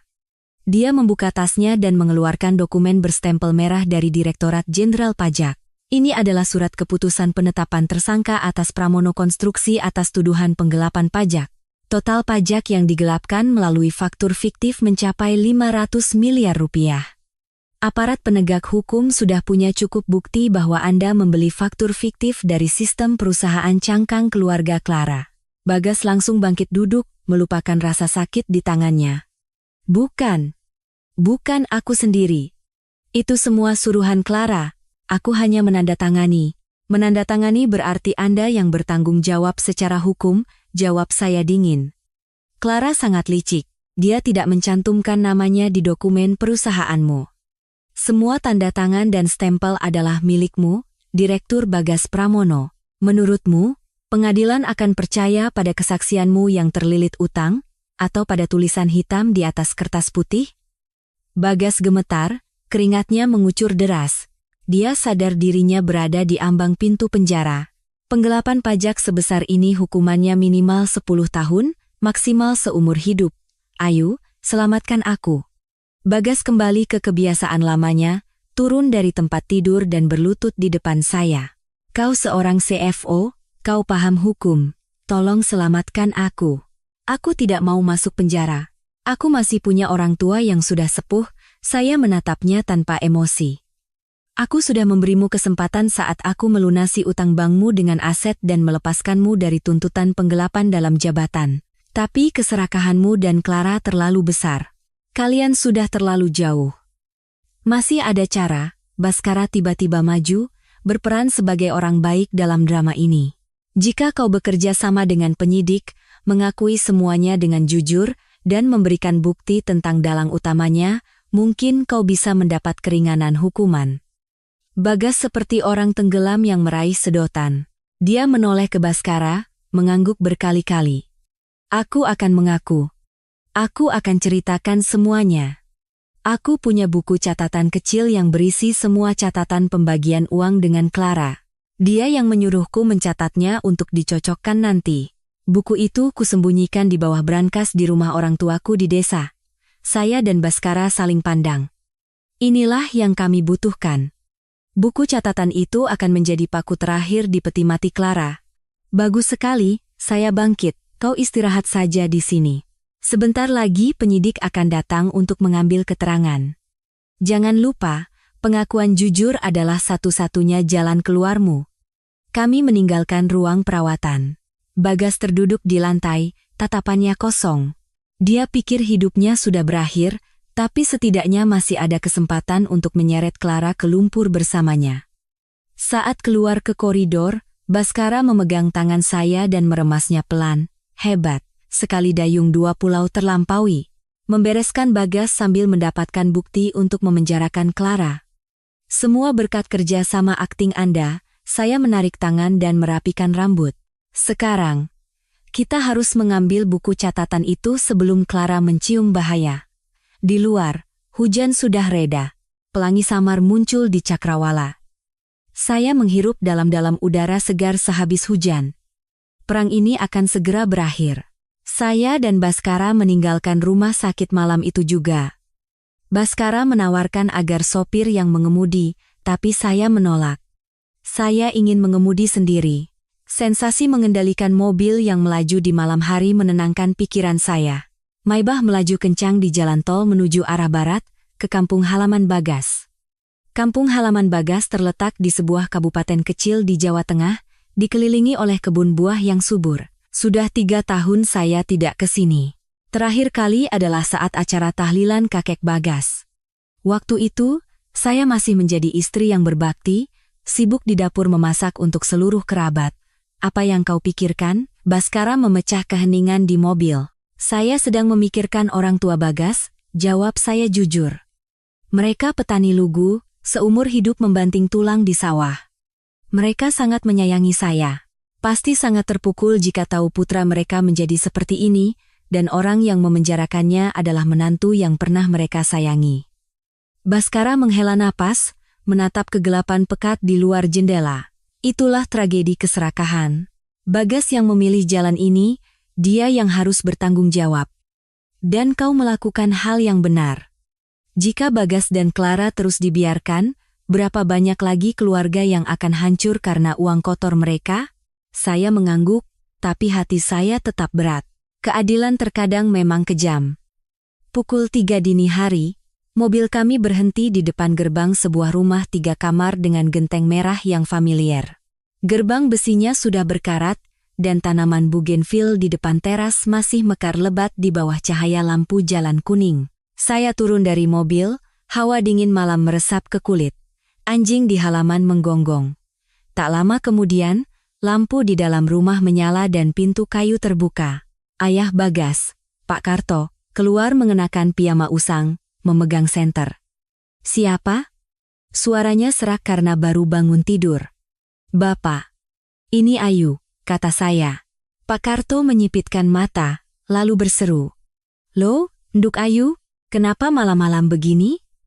Bagas mana? Beliau buru-buru membuka gerbang, dan Ibu Bagas, Bu Lastri, ikut berlari keluar, dan langsung memegang tangan saya. Cah Ayu, kenapa tidak bilang mau datang? Biar ibu siapkan makan. Ya ampun, badanmu dingin sekali. Ayo, masuk. Perhatian hangat mereka membuat dada saya sesak. Mereka belum tahu apa-apa tentang perceraian, apalagi tentang peristiwa mengerikan di Jakarta. Bagas menyembunyikan semuanya dengan rapat. Iya, Bu, ada urusan mendadak, jadi mampir sebentar. Ini rekan saya, Pak Baskara. Saya memperkenalkan Baskara singkat. Orang tua Bagas menyambut kami dengan hangat, membuatkan teh dan menyajikan buah-buahan. Rumah itu masih sama seperti dalam ingatan saya, sederhana dan hangat.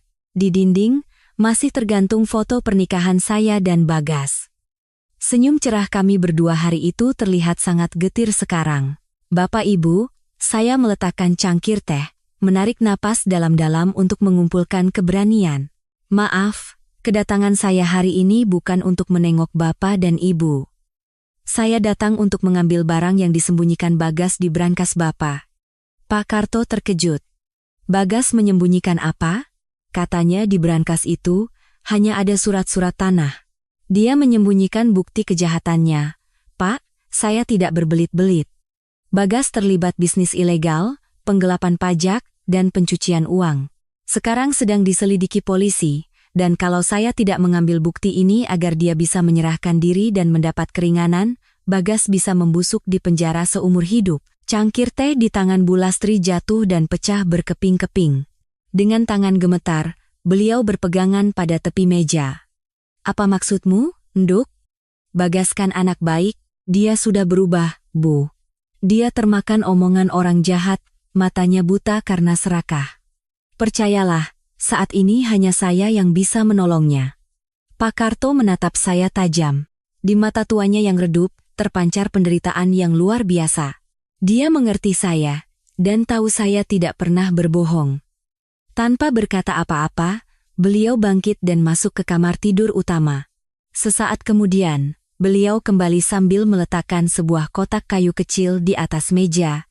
Dia mengirim ini minggu lalu, katanya jimat bisnis. Minta jangan dibuka sama sekali. Coba lihat. Apa ini yang kau cari? Saya membuka kotak itu. Di dalamnya ada sebuah buku catatan bersampul kulit hitam dan sebuah USB. Saya membalik beberapa halaman. Dengan tulisan tangan Bagas, tercatat rapi tanggal, waktu, jumlah uang yang diterima dari Clara, kemana saja uang itu ditransfer, dan siapa mendapat komisi berapa persen. Inilah dia, buku catatan kematian. Saya menutup buku itu dan memegang tangan keriput Bu Lastri. Terima kasih, Bapak, Ibu. Saya akan berusaha semaksimal mungkin agar hukuman Bagas bisa diringankan. Tapi ada satu hal lagi yang harus saya sampaikan dengan jujur. Ada apa lagi, Nduk? Bu Lastri berkaca-kaca. Saya dan Bagas sudah bercerai. Udara di dalam rumah membeku, hanya detak jam dinding yang terdengar teratur. Bu Lastri mulai menangis sesenggukan. Pak Karto terduduk lemas di kursi, wajah tuanya benar-benar hancur. Saya tidak bisa tinggal lebih lama. Rasanya saya akan ikut hancur. Saya meletakkan sebuah amplop berisi uang di atas meja. Itu adalah gaji pertama saya dari Nusantara Group. Untuk Bapak dan Ibu beli obat. Saya ada urusan mendesak, jadi harus segera pergi. Saya dan Baskara bergegas ke mobil. Di belakang kami, tangisan Bu Lastri terus terdengar di malam yang sunyi. Begitu masuk mobil, saya menundukkan kepala di atas setir. Air mata tumpah tak terkendali. Menangislah kalau mau menangis. Baskara meletakkan tangannya di bahu saya dan menepuknya pelan.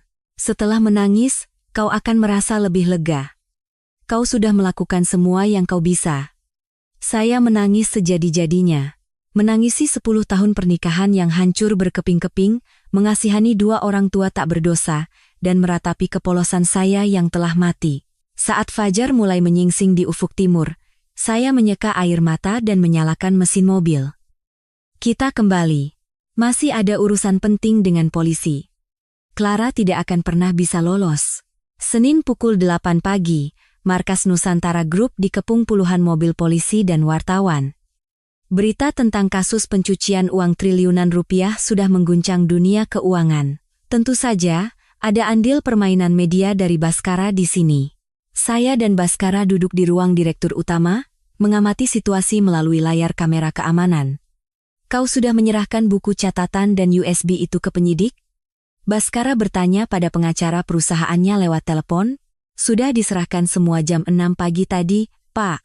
Kepala Unit Kejahatan Ekonomi dan Fiskal yang langsung memeriksanya dan mengeluarkan surat perintah penangkapan darurat untuk Ibu Clara Wijoyo, jawab pengacara. Bagus. Bagaimana dengan Bagas? Pak Bagas sedang dipindahkan dari rumah sakit ke rutan dan surat perintah penahanannya juga sudah dikeluarkan untuk kepentingan penyelidikan. Saya melihat awan gelap berkumpul di luar jendela. Badai hukum sedang mengamuk. Sementara itu, di villa pribadi Clara di kawasan Kemang, semuanya kacau balau. Setelah kehilangan 3 triliun rupiah dan tidak tidur semalaman, Clara dengan panik memasukkan perhiasan, jam tangan, dan uang tunai ke dalam koper-koper besar. Dia merasakan jerat semakin mendekat.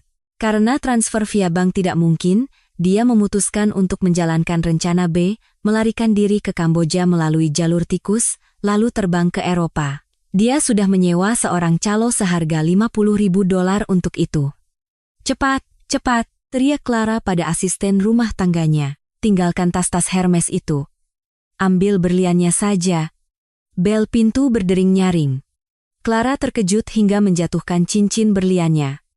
Melalui layar interkom, dia melihat polisi. Puluhan anggota Brimob bersenjata lengkap sudah berada di depan gerbang. Seorang petugas mengangkat megafon dan berteriak. Ibu Clara Wijoyo, buka pintu dan bekerja samalah. Surat perintah penangkapan darurat telah dikeluarkan. Wajah Clara pucat pasi. Dia bergegas lari ke pintu belakang. Di sana, ada jalan keluar darurat yang menuju ke sungai. Sesuai rencana, seharusnya ada perahu cepat yang menunggu. Tapi Clara salah perhitungan satu hal. Saya dan Baskara sudah mengantisipasi ini. Saat Clara baru membuka pintu belakang, dia terpaku. Yang berdiri menghalanginya bukan pengemudi perahu sewaannya, melainkan 2 orang detektif berbadan tegap. Mau kemana, Bu Clara? Tanya salah satu dari mereka dengan tegas. Clara mundur, menjatuhkan kopernya. Uang tunai dan perhiasan berhamburan. Dia berbalik hendak lari kembali ke rumah, tetapi dari depan, tim Brimob sudah mendobrak pintu utama. Terkepung dari depan dan belakang, Clara berteriak putus asa. Saya tidak bersalah. Lepaskan saya. Ini konspirasi. Saya mau panggil pengacara. Petugas dengan dingin membacakan surat perintah penangkapan dan memborgol tangan Clara, sang ratu logistik yang dulu berwibawa kini terlihat kuyu dengan rambut acak-acakan, diseret oleh 2 polisi. Pemandangan itu terekam jelas oleh puluhan kamera wartawan yang menunggu di luar. Hanya dalam 1 jam, foto berjudul Kejatuhan Sang Ratu Logistik menghiasi semua situs berita online. Saham perusahaan-perusahaan yang terafiliasi dengan keluarga Clara anjlok. Saya mematikan TV. Sudah berakhir. Ponsel saya bergetar. Nomor tak dikenal, tapi saya tahu itu Bu Rini. Terima kasih, Bu Ayu. Saya sudah lihat beritanya. Sesuai janji, saya akan menghilang dari kota ini. Saya menghapus pesan itu. Bu Rini hanyalah korban dari keserakahan dan kelemahannya sendiri. Saya tidak ingin mengejarnya sampai akhir. Baskara menuangkan 2 gelas anggur merah, 1 untuk saya, untuk keadilan, untuk kedamaian. Saya mendentingkan gelas saya ke gelasnya. Tapi di dalam hati, saya tidak merasakan kegembiraan seperti yang saya bayangkan. Kemenangan ini bercampur dengan rasa asin air mata Bu Lastri di desa dan rasa pahit pengkhianatan. Saya menatap Baskara, pria yang telah menemani saya melalui perang ini sampai akhir. Dia juga menatap saya. Di matanya, tidak ada lagi perhitungan dingin, melainkan pemahaman yang dalam. Saya lelah, kata saya pelan. Istirahatlah. Sisanya biar pengacara yang urus. Hari ini kau boleh libur. Saya tersenyum. Untuk pertama kalinya, senyum saya terasa ringan. Sebulan kemudian, saya bisa menemui Bagas dengan status sebagai pihak terkait untuk menyelesaikan prosedur hukum terkait aset. Bagas kurus kering, kepalanya pelontos, dan mengenakan seragam tahanan bergaris hitam putih yang longgar. Matanya cekung karena kurang tidur. Melihat saya, dia menunduk, tidak berani menatap. "Apa kabar?" tanya saya. Pertanyaan basa-basi, tapi penuh kepahitan. "Hidup segan mati tak mau," gumam Bagas pelan. "Setelah masuk sini, aku baru sadar betapa mahalnya harga yang harus dibayar. Setiap malam aku memimpikan Bapak dan Ibu, juga memimpikanmu. Bapak dan Ibu baik-baik saja. Saya mengirimkan biaya hidup untuk mereka setiap bulan. Mereka masih mengira kau sedang dinas keluar kota. Aku tidak tega memberitahu mereka kau masuk penjara." Bagas mengangkat kepala, air matanya tumpah. Kau masih mengurus orang tuaku? Setelah semua yang kulakukan padamu? Ini karena nuraniku, bukan karenamu, jawab saya tegas. Mereka orang baik dan tidak pantas menerima hukuman ini. Saya mendorong selembar dokumen melalui sekat kaca. "Ini surat kesepakatan damai perdata. Tanda tangani ini. Aku akan menggunakan aset yang kau serahkan padaku untuk membayar pajak yang kau gelapkan dan memulihkan kerugian.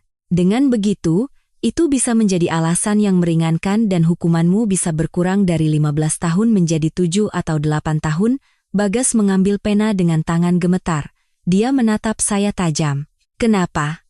Kenapa kau menolongku? Kau seharusnya membenciku." "Aku membencimu," saya menatap lurus ke matanya. "Sampai ke tulang sumsum. Tapi aku tidak mau menyimpan uang kotor itu. Aku ingin menghapus semua jejak yang berhubungan denganmu dan memulai hidup baru tanpa beban nurani. Anggap saja ini keadilan terakhir yang kuberikan untuk pria yang pernah kusebut suami." Bagas menundukkan kepala di meja dan menangis sesenggukan seperti anak kecil. Dengan tulisan yang berantakan karena air mata, dia menandatangani dokumen itu. Saat keluar dari ruang besuk, saya tidak sengaja berpapasan dengan pengacara Clara. Dia melihat saya dan menggelengkan kepala dengan tidak setuju. "Bagaimana keadaan Bu Clara?" tanya saya. "Sangat buruk, masih tidak mau mengakui kesalahannya dan berteriak akan menuntut balik Anda dan Pak Baskara. Tapi bukti dari buku catatan dan kesaksian Pak Bagas terlalu kuat. Dia terancam hukuman seumur hidup atas tuduhan sebagai dalang utama pencucian uang dan penggelapan skala besar. Asetnya semua dibekukan, tidak ada yang bisa menolongnya." Saya mengangguk padanya dan melangkah pergi. Clara dan Bagas, dua orang yang pernah berkonspirasi untuk menjatuhkan saya, kini saling gigit di dalam penjara. Aliansi jahat mereka hancur total di hadapan kebenaran dan hukum. Saya melangkah keluar dari gerbang rutan. Sinar matahari keemasan yang menyilaukan menyambut saya. Baskara sedang bersandar di mobil menungguku, di tangannya ada segelas bubble tea yang pernah saya sebutkan sambil lalu saat makan malam bahwa saya menyukainya. Sudah selesai urusannya, Baskara memberikan bubble tea itu kepada saya. "Ya, sudah selesai." Rasanya sangat lega. "Kalau begitu, ayo pulang. Siang ini ada RUPS penting. Direktur keuangan tidak boleh absen." Saya menerima bubble tea itu dan menyeruputnya. Rasa manis menyebar, seolah menghapus rasa pahit masa lalu. "Ya, ayo pulang, sayang." Untuk pertama kalinya, saya memanggilnya sayang tanpa merasa canggung atau palsu. Mungkin, setelah hujan badai, tanah menjadi lebih kokoh, dan setelah semuanya hancur, barulah orang menghargai apa yang mereka miliki saat ini. Persidangan kasus ekonomi Nusantara Group digelar 6 bulan kemudian. Sidang ini mendapat perhatian besar dari publik karena skala kasus dan identitas para terdakwa. Saya duduk di kursi pihak terkait, di samping saya ada Baskara. Di kursi pesakitan, Clara dan Bagas duduk berjauhan, bahkan tidak saling lirik. Clara terlihat sangat tua, rambutnya setengah beruban, wajahnya kuyu, tidak ada lagi aura anggun yang tersisa. Dia terus menyangkal kesalahannya, menyalahkan keadaan, bawahan, bahkan menyalahkan Baskara yang katanya telah menjebaknya. Tapi di hadapan bukti kuat dari penyidik dan argumentasi tajam jaksa, semua pembelaannya sia-sia. Sebaliknya, Bagas mengakui semuanya dengan jujur, menundukkan kepala mengakui kesalahannya, dan meminta maaf kepada keluarga dan masyarakat. Dia mengakui keserakahan telah membutakan akal sehatnya, dan bersedia menerima semua hukuman. Setelah 3 hari persidangan yang menegangkan, pengadilan menjatuhkan hukuman penjara seumur hidup kepada Clara atas tuduhan penggelapan dan pencucian uang. Seluruh uang hasil penggelapan sebesar 3 triliun rupiah diperintahkan untuk dikembalikan dan seluruh aset pribadinya disita negara. Bagas Pramono divonis 8 tahun penjara atas tuduhan penggelapan pajak dan turut serta dalam kejahatan. Berkat pemulihan kerugian secara sukarela dan pengakuan yang jujur, ia terhindar dari hukuman maksimal. Saat hakim membacakan putusan, Clara jatuh terduduk di lantai, meratap pilu. Bagas hanya diam menunduk, menerima nasibnya. Untuk terakhir kalinya, ia menatap saya, tatapannya penuh penyesalan dan terima kasih. Saya mengangguk ringan, sebagai salam perpisahan untuk masa lalu. Sidang selesai dan orang-orang berhamburan keluar dari ruang sidang. Baskara memegang tangan saya, berjalan menembus kilatan blitz kamera wartawan. Benar-benar sudah berakhir, kata Baskara. Ya. Karma tidak pernah salah alamat, hukum langit tidak bisa dihindari siapapun, jawab saya. Kami melangkah keluar dari gedung pengadilan. Sinar matahari yang terik membuat saya harus menyipitkan mata. Selesai sudah. Tujuan balas dendam telah tercapai. Sang pengkhianat telah membayar harganya. Tapi anehnya, saya tidak merasakan kegembiraan yang meluap-luap seperti yang saya bayangkan, hanya kekosongan yang besar. Saya menatap Baskara. Dia masih berdiri kokoh seperti gunung. Dia yang telah membantu saya berjalan sampai akhir. Tapi sekarang, setelah musuh bersama telah tiada, apakah kami masih punya alasan untuk terus berjalan bersama? Saya mau pulang, istirahat, kata saya pelan. Baiklah. Akan kuantar. Di dalam mobil, kami tidak bicara. Saya melihat keluar jendela, mulai membayangkan hari-hari ke depan. Sudah saatnya menjalankan klausul terakhir dalam kontrak kami. Seminggu setelah sidang berakhir, semua di Nusantara Group kembali normal.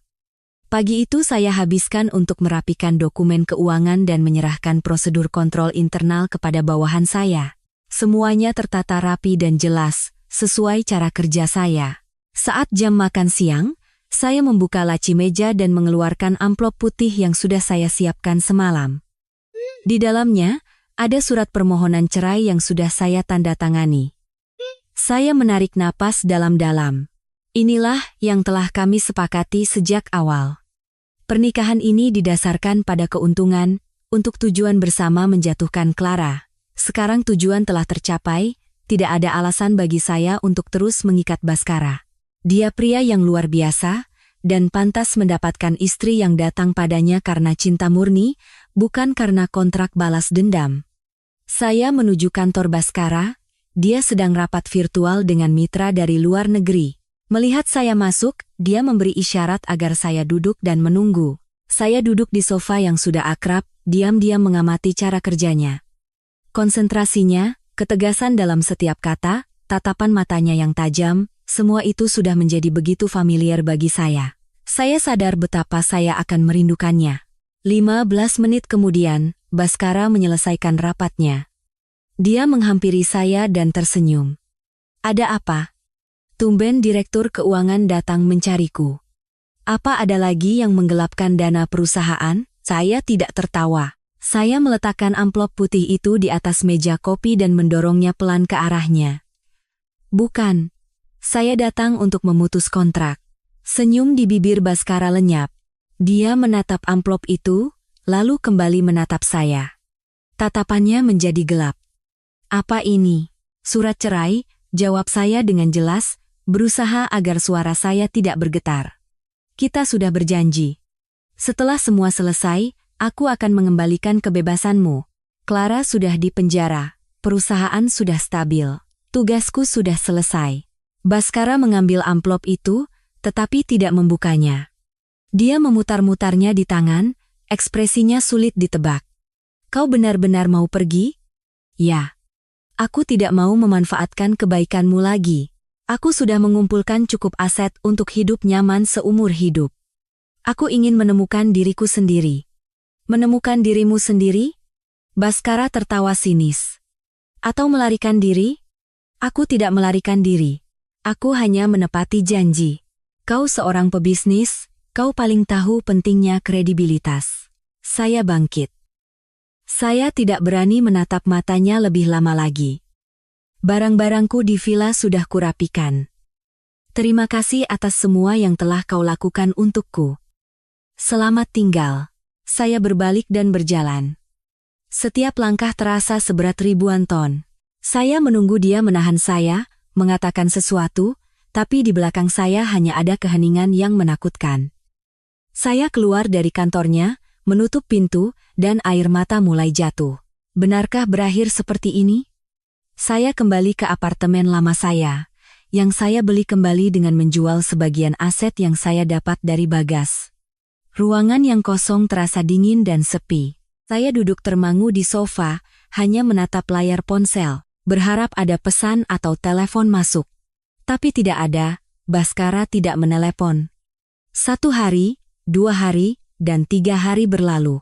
Saya mencoba kembali ke rutinitas normal. Yoga, belanja, bertemu teman, tetapi hati saya selalu ada di tempat lain. Wajah Baskara tidak pernah lepas dari pikiran saya. Pada hari keempat sore, bel apartemen saya berbunyi. Saya melihat dari lubang intip di pintu, dan jantung saya serasa mau copot. Baskara. Saya membuka pintu. Baskara masih mengenakan setelan jasnya yang biasa, tapi wajahnya tampak sedikit lebih lelah. Tanpa berkata apa-apa, dia langsung masuk ke dalam. Untuk apa kau kesini? Tanya saya, berusaha tegar. Kau sudah tanda tangan suratnya? Baskara tidak menjawab. Dia mengeluarkan surat cerai yang saya berikan dari saku jasnya. Di depan saya, dia merobeknya menjadi 2, lalu 4. Lalu meremasnya di tangan. Apa yang kau lakukan? Teriak saya. Pembatalan kontrak, kata Baskara enteng. Sebagai presiden direktur grup, saya tidak bisa menyetujui surat pengunduran diri Anda. Jangan konyol. Ini bukan urusan perusahaan, ini urusan pernikahan. Baskara mendekat, mendorong saya ke dinding. Jarak kami begitu dekat hingga saya bisa merasakan napasnya. Bagiku, ini urusan yang sama. Dengar baik-baik, Ayu Nindya. Asetku triliunan rupiah, pembukuannya setinggi gunung, dan karyawanku ribuan. Aku tidak bisa mengurusnya sendirian. Kau satu-satunya orang yang tahu seluk-beluk Nusantara Group, dan satu-satunya orang yang benar-benar kupercaya. Apa kau tega berhenti di tengah jalan dan membiarkanku mengurus semua kekacauan ini sendirian? Kau bisa merekrut CFO lain, bantah saya lemah. CFO bisa direkrut, tapi istri tidak. Baskara menatap dalam ke mata saya. Tatapannya membara. Aku tidak butuh boneka pajangan di rumah. Aku butuh partner. Seseorang yang punya nyali untuk berdiri di sampingku. Seseorang yang cukup pintar untuk memberiku nasihat. Dan seseorang yang cukup kejam untuk melindungiku dan keluarga ini bersamaku. Orang itu hanya kau. Tapi, kita memulainya dengan kontrak. Memangnya kenapa? Potong Baskara. Dalam bisnis, kontrak yang paling sukses adalah kontrak yang ingin diperpanjang seumur hidup oleh kedua belah pihak. Aku ingin memperpanjang kontrak pernikahan ini denganmu. Jangka waktu, tidak terbatas. Pembagian keuntungan. 50,50. Risiko, aku yang tanggung. Berani tanda tangan? Itu adalah pengakuan cinta paling kering, praktis, dan seperti hiu yang pernah saya dengar. Tapi itu mengguncang hati saya lebih kuat daripada kata-kata manis manapun. Dia tidak bilang cinta, tapi dia menegaskan bahwa saya tak tergantikan dalam hidup dan bisnisnya. Saya menatap sobekan kertas di lantai, lalu menatapnya kembali. Anda sangat licik, mendapatkan CFO sekaligus istri tanpa biaya rekrutmen. Baskara tersenyum. Senyum lembut yang langka. Aku seorang investor. Aku tidak akan melewatkan kesepakatan terbaik dalam hidup saya. Dia menunduk dan mencium kening saya. Ciuman yang lembut tapi penuh rasa memiliki. Ayo pulang. Rumah terasa terlalu dingin dan sepi tanpamu, aku tidak bisa tidur. Saya kembali ke villa di Menteng. Kali ini, bukan lagi sebagai penumpang atau pemain sandiwara. Saya adalah nyonya rumah yang sesungguhnya, wanita milik Baskara. Kehidupan kami tidak seromantis drama Korea. Kami tetap gila kerja, sibuk dengan proyek dan perjalanan dinas. Makan malam kami kadang menjadi ajang debat sengit tentang strategi bisnis dan pergerakan pasar saham. Tapi di tengah kekeringan itu, ada ikatan yang anehnya kokoh. Suatu akhir pekan, saya dan Baskara duduk di balkon, memandangi keramaian kota. Angin sepoi-sepoi bertiup, dan saya menyandarkan kepala di bahunya. Saya merasa damai. Kau tahu, kata saya pelan. Dulu aku berpikir kebahagiaan itu adalah mengorbankan segalanya untuk suami dan anak, mendukung dari belakang. Tapi sekarang aku sadar. Kebahagiaan sejati adalah saat aku bisa menjadi diriku sendiri, dihormati. Dan bersama orang yang kucintai menaklukkan puncak-puncak baru.